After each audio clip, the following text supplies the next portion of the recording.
నాకే camp office ఇస్తే నన్ను అడుగుతా ఉన్నారు, ఏం చేయమంటారు మరమ్మతులు, ఏం చేయగలరు అలా ఉంచండి అన్న.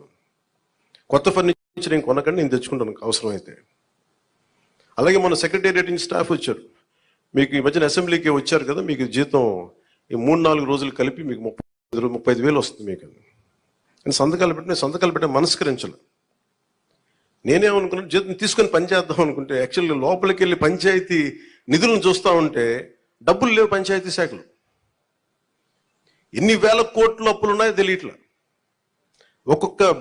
ఒక్కొక్క హెడ్ తవ్వే కొద్దీ, అంటే ఒక్కొక్క దానికి ఏ హెడ్ కింద ఎంత ఖర్చు అవసరం ఉంది తవ్వే కొద్దీ అసలు అనంతంగా లోపలికి వెళ్తానే ఉంది. మాకు ఒకటే అనిపించింది, ఇవన్నీ కరెక్ట్ చేయాలి. ఇవన్నీ